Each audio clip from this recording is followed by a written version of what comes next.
Morning, it is Saturday. Saturday. I'm working on a Saturday. I've got a 550 loading shovel South Cumbria to go and do a 1,000-hour service. I've not been able to get it booked during the week because the machine is really busy. So I have to do it on a Saturday, and it's going to be this Saturday because I've only done 2 days work this week. I'll do this Saturday. I don't normally like to do Saturdays, just not because I don't like working. It's just more you want to try and keep a happy work-life balance, and 5 days a week if I'm coping during the week, and I haven't got a big backlog of work, then there's no need to work a Saturday really. There's no point working a Saturday and then having nothing to do on a Monday. So anyway, that's my mentality. I just try and keep a good work-life balance because the kids are only young for so long, aren't they? So yeah, I'm gonna empty my filter bin just now, go and get some diesel, and then head off down to South Cumbria.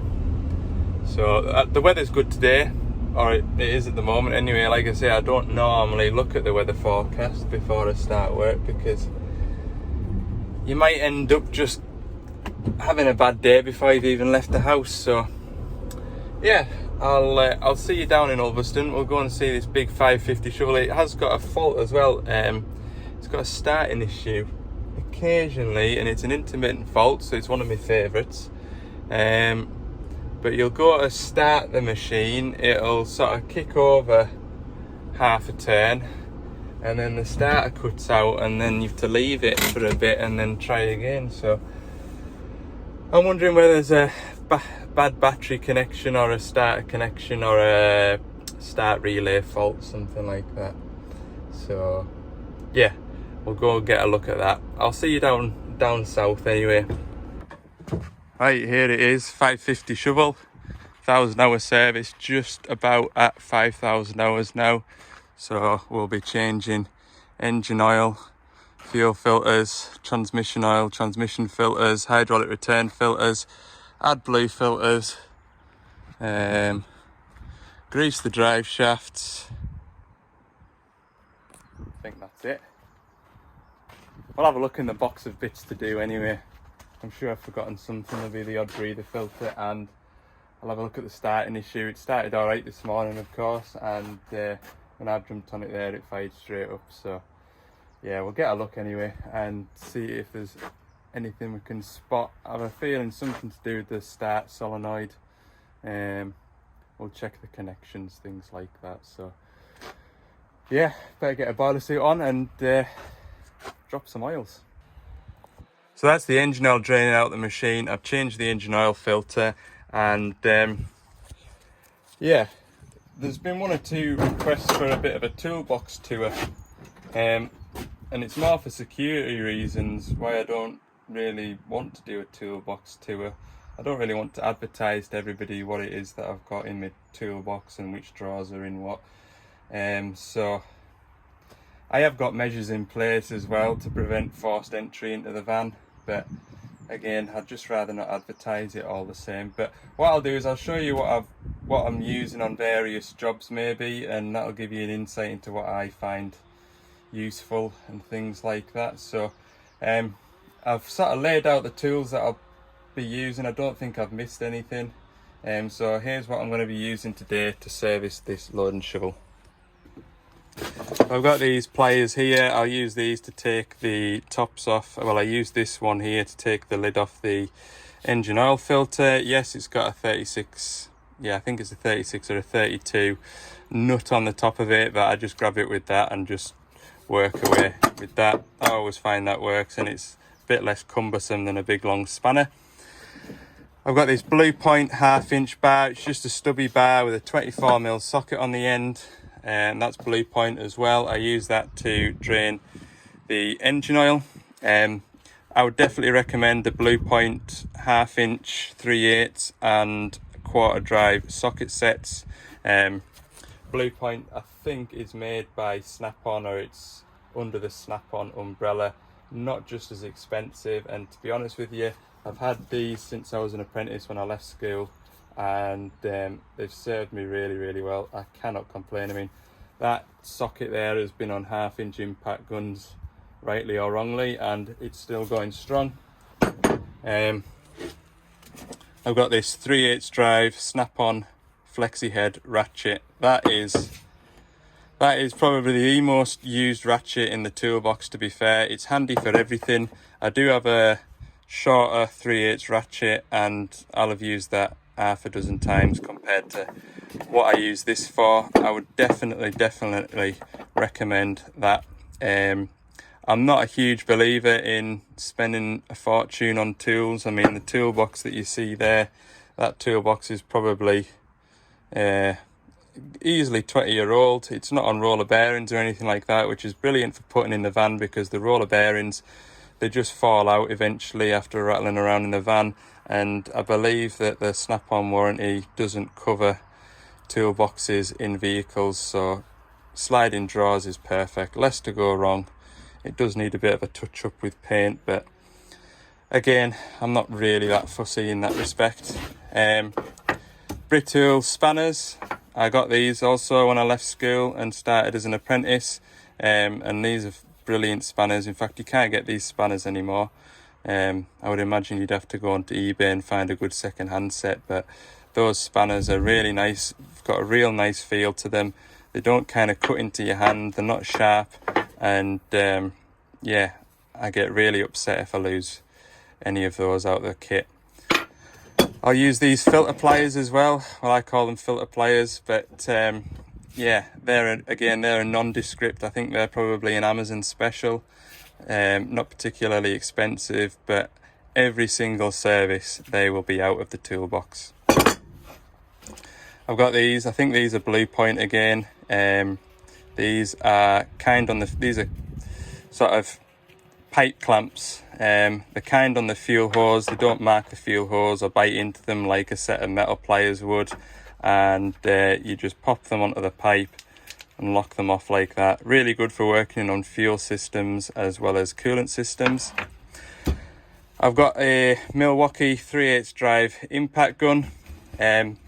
Yeah, I like the Milwaukee stuff. I did have a bit of snap-on stuff and a bit of DeWalt stuff, but I'm sort of slowly converting to Milwaukee, purely just because the stuff is more readily available to us.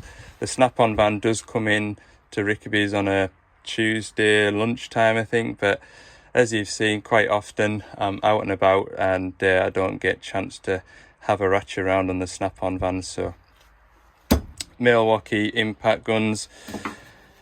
I've got a snap-on screwdriver there that I'm going to use to take a fuel pipe off. This is a 24mm ratchet spanner I'm going to use to take the pilot brake pilot filter off. That's actually the largest ratchet spanner that I've got. Probably would like to get a few more ratchet spanners for certain jobs, but the 24mm really important, because not only are the brake pilot filters on the shovels got a 24mm nut on the bottom, but also the pilot filters on all the diggers have got them on as well. So most services I will be using that. And then I've got a 17mm brittle spanner, part of this kit here, and I'll use that to bleed the fuel system once I've got the filters changed. And then when I grease the drive shafts, I've had this for about 3 years, wouldn't be without it now. I use the Milwaukee electric grease gun to grease the drive shafts. Absolutely fantastic. You're not trying to rest the grease gun on your chest while you hold the grease fitting onto the grease nipple. You just plug that on and you can pull the trigger, and you're away. So there, that's a good in-depth description of what I'm going to be using today. I don't think there's any other tools I'll be needing, but if I do, I'll show you. All right, so there we go. That's the fuel filters bled up, and what I like to do is put my pipe onto there, into this waste diesel, so to speak. Put my pipe in, so when I'm pumping the hand primer here, I can see bubbles coming out of the fuel system, and then once those bubbles stop, then I know that that fuel's primed up. So I'll move from there, and then just to get it up to the high pressure fuel pump, I'll bleed it there as well. So now I know when I come to start the machine, it should just about fire straight up. And that is that. Like I say in the previous, well, in the last time I serviced Monday's video, this water and fuel filter is after all of that, so I'm not too concerned that there's only that much fuel in at the minute, because it'll come through, fill that filter, and then go back to the tank. So fuel's bled up. I've had the engine oil spinner draining, so I'll gather up my tools and go and get the engine oil spinner out and stripped. And just for good measure, it's raining now. Marvellous. Somebody somewhere wanted that rain. Not me today though.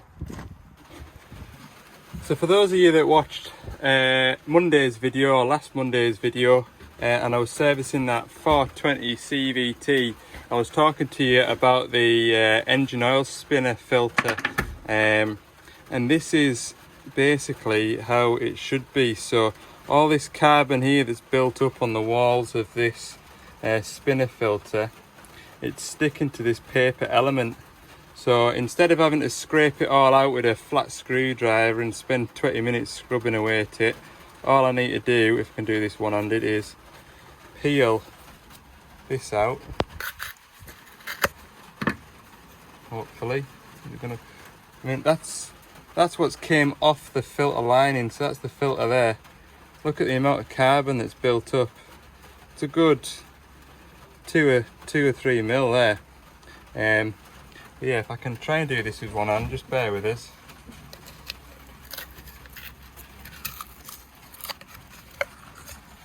There we go.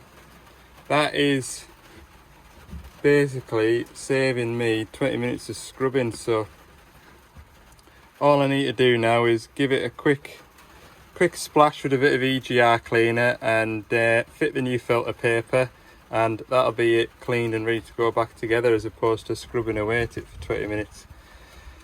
So yeah, like I say, quite often when the machines are new, they don't have that, or they didn't have that paper element filter in until you came to service it, and then you'd install it at its first 1,000-hour service.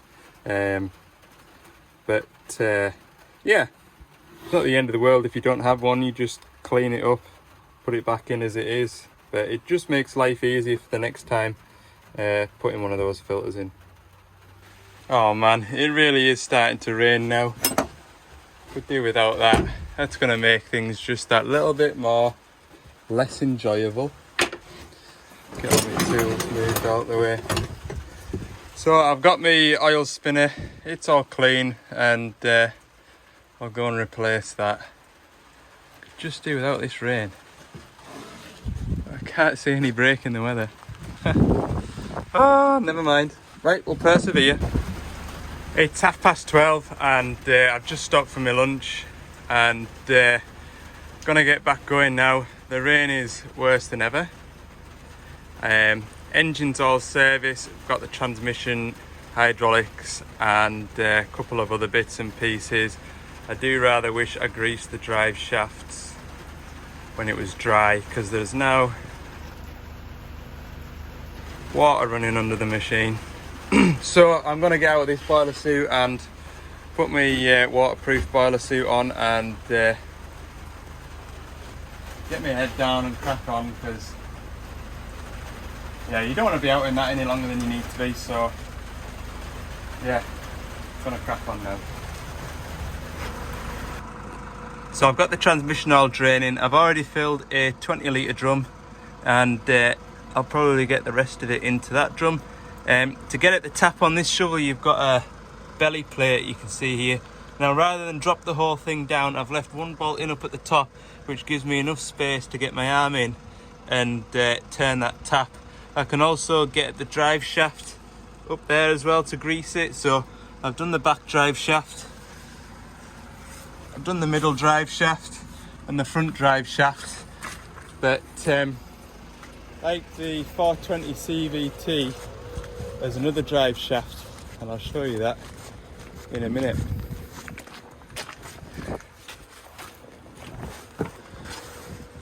So there's a drive shaft off the engine there. Can you see it? So I'm just gonna get my grease gun and get at that one. The standard 420s with the power shift gearbox, the transmission bolts directly to the engine, and the 420 CVT and this big 550 shovel, you've got a small drive shaft that joins the transmission to the engine. So I'll need to get in there and grease those UJs because nobody else does it. So try and save myself from having a bad day. One of those UJs goes, it'll probably take a load of other expensive stuff with it and it'll all be to sort. So another thing I'll do is I'll just double check, put my bar in underneath the prop shaft there in the centre and just check for any play. But 5,000 hours, it should be okay. We'll double check though. Transmission and AdBlue filters have been changed. I'm just on with taking the toolbox off to then get at this plate here so I can get the brake pilot filter. So you can really see how much of a difference it makes when the brake pilot filter on the new machines are just sort of in this area here. Yeah, this is it's a bit of a pain in the backside, I'm not gonna lie, but it is what it is. We'll just get on with it. So there you go. Once the plate's off, it is good access to it. You can't complain at that. It's just right here. So I'm gonna go and get my 24mm ratchet spanner, get that spun off once I've taken the air out of the tank. Right, I've finished servicing this shovel now. So all I need to do is start the machine, warm it up and calibrate the transmission. So that's the transmission up to temperature now, and if you remember, we've changed the transmission oil, so we need to calibrate the transmission now. So that's going to find all the biting points of each individual clutch pack with the new oil in it, so when the machine's changing gear, the gear changes should be a lot smoother. So I'm going to go into the van now while the machine is doing that. I'll pack everything away, and when this is finished, it's home time. Right, that's that shovel service finished, and I'm going to head home now. It is 36 minutes past 3, so an hour and a half. 5 o'clock finish. It's a long old job servicing a shovel, and I'm not going to lie to you, it's not my favourite job to do, to be fair, because you know, even a 500-hour service, it's more than a couple of hours work. So but it is what it is. You have to take the rough with the smooth, haven't you? And it could always be worse as well. I mean, yeah. So anyway, right, I'm digressing. I'll see you on Monday morning. It's Monday. I've just pulled into a 6-ton dumper. It wouldn't start, and basically all I had to do was put my dongle onto it and turn off the park brake calibration function and turn off the seatbelt logic. So with those Mechlac dumpers, when you jump onto it and you don't put the seatbelt on in the correct order or leave the seatbelt clicked in, it won't let you start it. So I've just made some quick alterations. I've only been there 2 minutes. I've not even been there long enough to get my feet wet. So that's that one done. I'm heading up to Castle Douglas now, and we'll go and get a look at this 160 that we're on with on Friday. Hopefully it's going to be straightforward to get up and running, hopefully, because there's pressure on now. That machine needs to be on site working. So yeah, right, I'll see you up there. Right, so I've actually sorted the problem that I had on Friday, but I'm going to talk you through what it was. I've only been here 10 minutes, and just been having a chat to my service manager about how I've done it and things like that, and thankfully it has been something straightforward. So I'll show you what it is. I'll show you how the machine's set up. So up here, this one here is the Doosan rotate line here. So that's turning the head. This line here, this heavy line, this is our two-way line or hammer line, which is feeding the saw. And finally, this is the extra line that we fitted, which is coming from the dozer slice that I put on the top of the valve chest, and that is working the grab. So to do that, come up on top of this machine.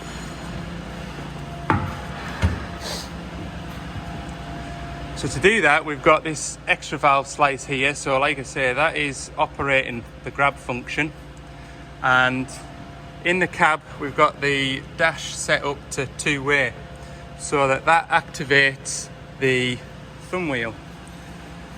So although we don't want the auxiliary hydraulics, which are these, working in two-way, we have to have the machine selected to work in two-way to allow that spool to go backwards and forwards to open and close the grab. Because it's easier for the machine to run the two-way, because we can have it proportional, so you work the thumb wheel slowly, the grab will open and close slowly, than it is to have the machine set up in one way and try and make that thumb wheel translate to a nice smooth function like that. So that's working, the two-way side is working.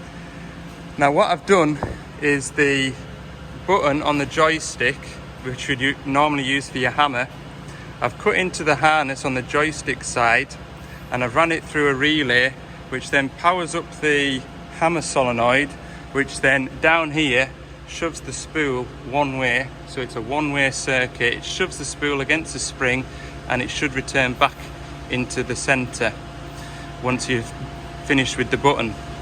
So when it does that, oil comes out the valve chest, up this pipe here, down to the boom, goes through the motor and comes back up the boom, through this pipework here, gets to this T-piece, and originally the pipe here coming from the valve chest would go onto this T-piece and the oil would go back through the valve chest.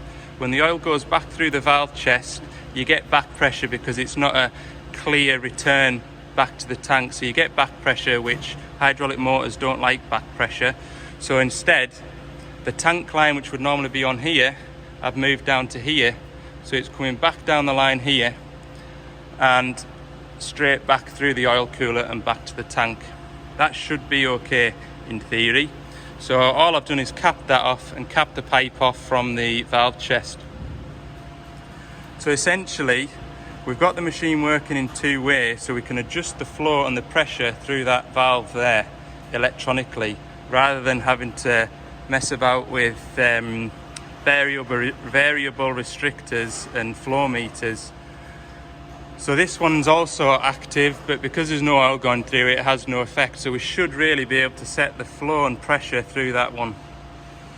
Now, what was happening was you'd press the button for the saw to work, and the saw would come down, and you'd let go of the button, the saw would sort of stay there, ever so slowly move back. But even with the pilot lever down, the saw motor would continue to spin.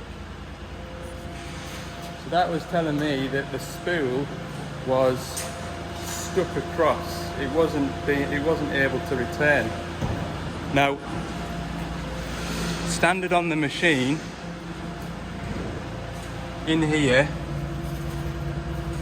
this here it's not a T-piece, it's a shuttle valve. So in there's a ball bearing, so when you select the machine to work two-way, your pipe work from underneath your feet, working the thumb wheel, goes into that valve, because your one-way spool turns into a two-way spool, because you've got oil going from one side of the spool to the other side of the spool to make it two-way.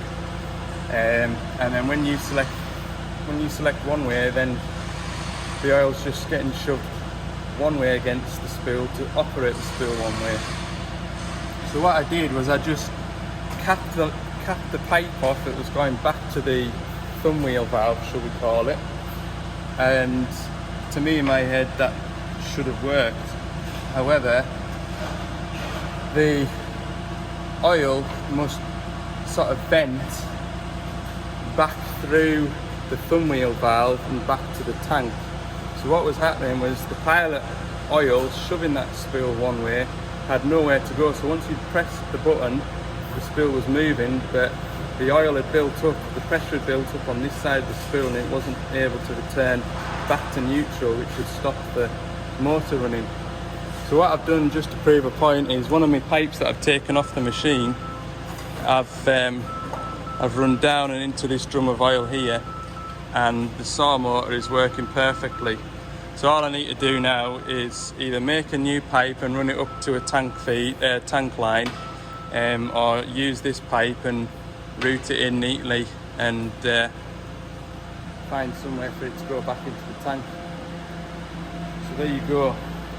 Sometimes stepping away from a job and sort of having a think about it, because I have been thinking about it over the weekend, rightly or wrongly, and I've seen there was a couple of comments asking if the saw head had an accumulator in it because it had problems with accumulators, and someone else was telling us that the motor might have a one-way valve. In fact, Sean from up in Aberdeen, he was telling us, he sent us a Snapchat asking us how I was getting on with it, and I just picked up the phone to him and had a chat to him, and so he gave us a couple of pointers to go for as well, because what I was going to do is come back, and I was wondering whether it was back pressure.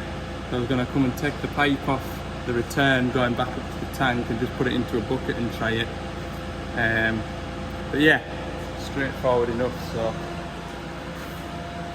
I just need to tidy everything up now. Everything's just kind of like laid in so we can see the machine's going to work. Now I need to tidy everything up, but you know, I've got this wiring in here, I'll show you.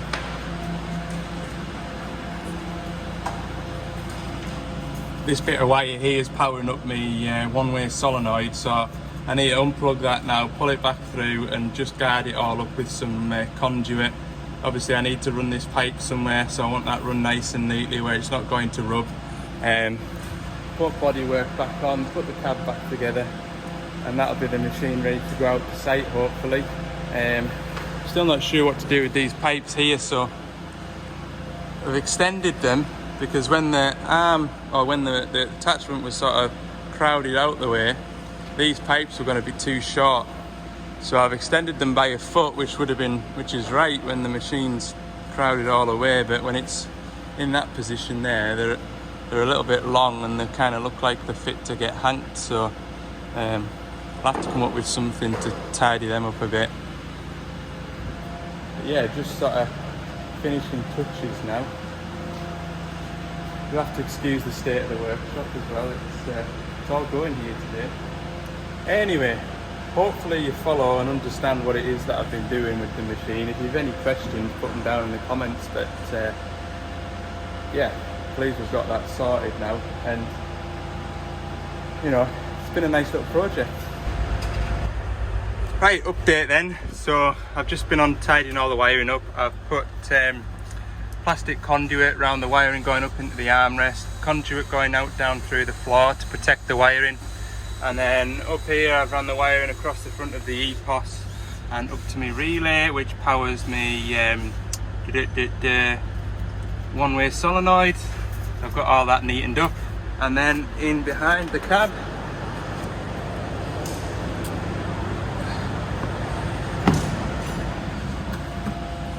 again, I've got all the wiring wrapped up in conduit.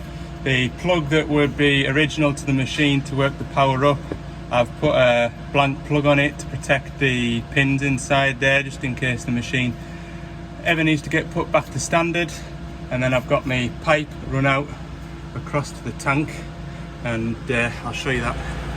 So I've got my pipe there, running around the back of the valve chest, and down into the tank here. So we're all good now. I haven't actually worked it since I put that pipe on, so before I put any plates back on the machine, I'll just work it a couple of times, make sure everything's okay, and then I'll put all the bodywork back on, get it out in the yard. I think the engineering firm that made that saw grab, they're going to come and check everything out on it. But I have to be quick because I think there's a wagon booked at lunchtime for it, so yeah, it's all going well. So I've got my grab working, everything's tied up, the machine's out the workshop, and I'm just about to park it up, and I thought I haven't shown you it working, I don't think, can't remember now, but yeah, I'll fetch the arm in towards us so you can see it a bit better. With one hand it's not just easy. So on this thumb wheel here I've got rotate, lovely. On this thumb wheel I've got grab, and then on this button here, which would be your hammer button, we have got saw. All working as it should be. So with that said, I am going to go and well, there's a little job for us to do on the way home, the boss says. There's a case loading shovel that needs picked up by a wagon, and it needs to start, and it won't start. I said, a case shovel? What's one of them? Anyway, we'll go and find out, won't we? Right, there is a bit of wind, so I do apologise, but I found my loading shovel over there, and it's down there, and I just didn't fancy the look of that field. And I'm on my own, and if I don't get it started, then I'll have started it, but I think I'll get stuck. I'm gonna have to walk.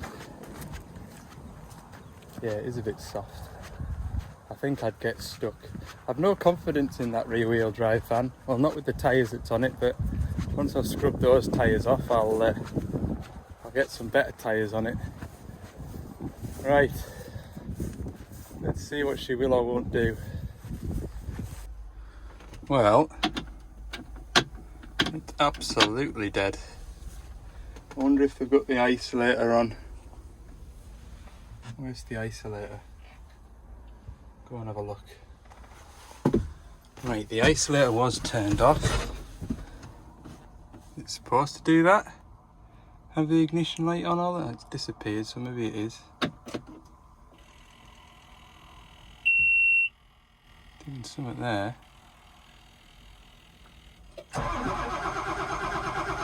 Turns over. It won't fire. We'll go and look at some fuel lines. You get the bonnet up on this now. I'm feeling this one's got an electric bonnet. Go and find the switch for that. Now I do have to say, this is a nice feature. I'm gonna hit that trail hammer. No. That's nice, that.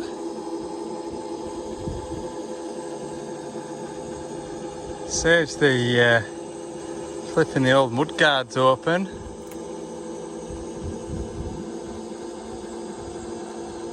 We'll take it all the way, why not?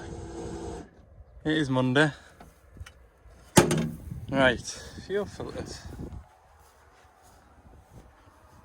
Got a bulb primer here, look. Pump on that.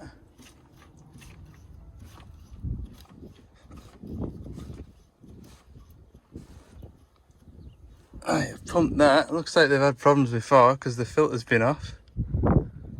Huh. Right, I've pumped that up. Let's see if it'll fire now.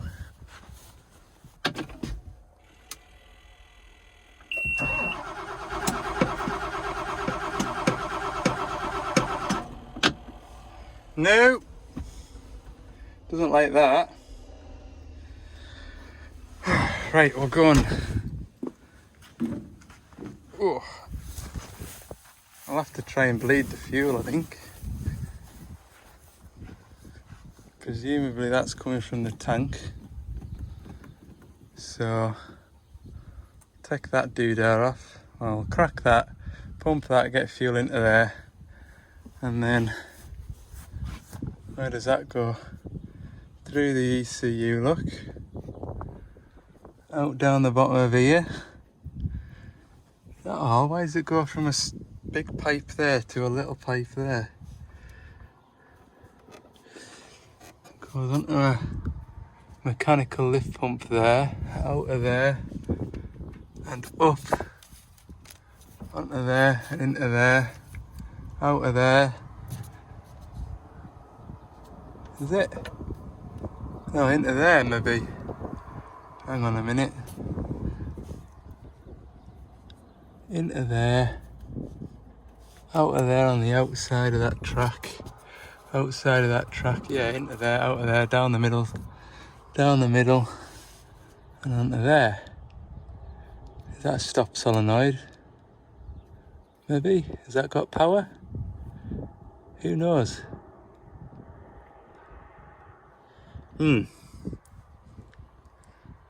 Right, well, make sure I'll crack that nut off, pump that hand primer, and see if we've got diesel. That's the first job.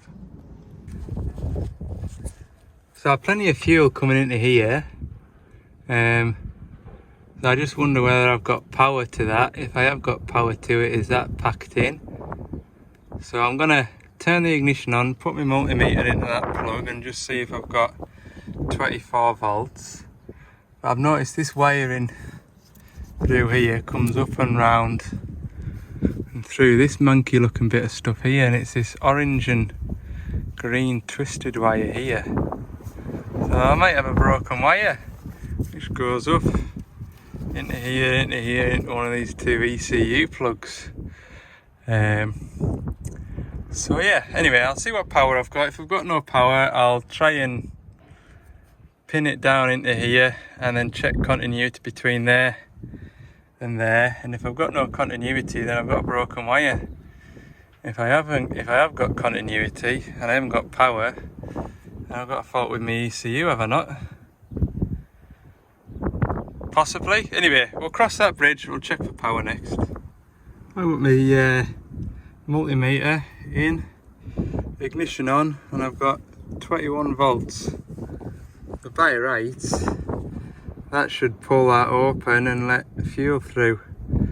I'll whip it off and we'll see if we can see it working. So what I can do is pull it off, plug it in, and I should be able to feel it go clunk. And if it doesn't go clunk, then that solenoid's packed in, isn't it? Hey, that's it off, and it isn't going clunk when I plug it in, so I think that's what it does anyway. I know on our Doosan machines, you've got something that looks like that, and it's like a metering valve. It meters how much fuel goes into it, but when I pump the hand primer, it spews diesel out as though it's controlling the, well, I suppose it could be controlling the flow of diesel and then stopping the flow of diesel to switch the machine off. Don't know, but it's not doing anything anyway. I think that might be the problem. Just so happens we've got another case in the yard. This one's a little bit bigger, but it seems to have the same solenoid doodah on it, so I'll run back down the road. It's only 5 minutes away. I'll pop that on and see if we can get that other one going. There's only one way to find out. Right, I'm back, and I've put the new old one on, if that makes sense. So the one off that shovel in the yard, I've plugged it in. I suppose what I should have done was turn the ignition on and plug it in before I fitted it. Anyway, it's only 3 volts, so anyway, we'll go around into the cab. Never thought of that.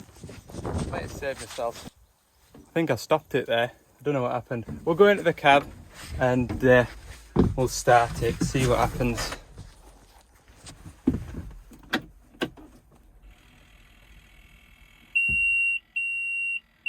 Beeping.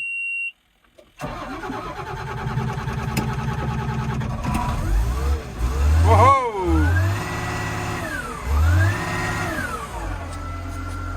I fixed a case shovel. I am now a case technician. There we go. Job done. Yeah. Happy days.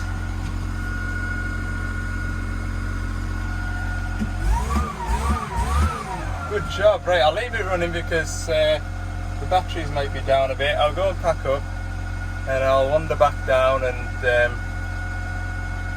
I'll knock it off, isolate it, and go home. Yeah, so when there's nobody about like this and you've got an issue with something like the machine not starting or something, what I like to do is turn the machine around or do something different to how it was originally parked, so that whoever comes back can see that the machine's been moved. So if it does come to the point where somebody comes back in a month's time or a week's time and the machine still won't start for whatever reason, at least they can, well, at least I can say, well, I had it started, I had the machine running, look, I've turned it around. So yeah, that's what I like to do anyway, just to sort of cover my back really, more than anything else. Not that anything really does sort of happen that way, but yeah, I've switched the machine off now. We'll just double check again that it's going to fire up.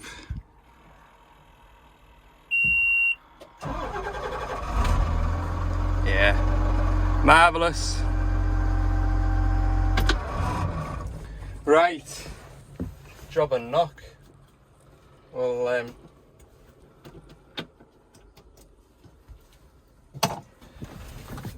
shut this machine up, turn the isolator off, and I like to take that bit. I should have left that bit at the yard, but it's not too out of my way. I'll take that bit back to the yard and let somebody know what to do with it, because there's no point me coming all the way back up to Castle Douglas when the new one comes in, just to put 3 bolts and a plug onto a machine. So I'll go and do that and get away home, edit this video for you lot, and yeah, put my feet up, hopefully. So thanks very much for watching, and don't forget, if you haven't already, and I'm sure there's someone that hasn't, hit the subscribe button. It doesn't cost you anything, and all it does is put a little notification up when my new videos are out, which is every Monday, Wednesday and Friday usually. Yeah, and give it a like. Any questions or anything, put them down below. In fact, in the comments for this video, let us know what sort of job you do, because I've had quite a few comments saying, oh, I'm an ex-plant fitter, or I'm a plant fitter at the moment, or I worked in open casts. Or just let us know what you do. It'd be interesting to see whether there's people watching this video that have absolutely no background or history or anything in plant, but they've just got an interest in it, and yeah, just be one of them, have a little snoop. So thanks again for watching, and don't forget, if you haven't already, hit the subscribe button, and for more bits and pieces throughout the week, have a look at Ali's Digger Diary on Instagram and TikTok. I know I've already just said that, but it's kind of like taught into us now. Okay, have a good evening, see you tomorrow.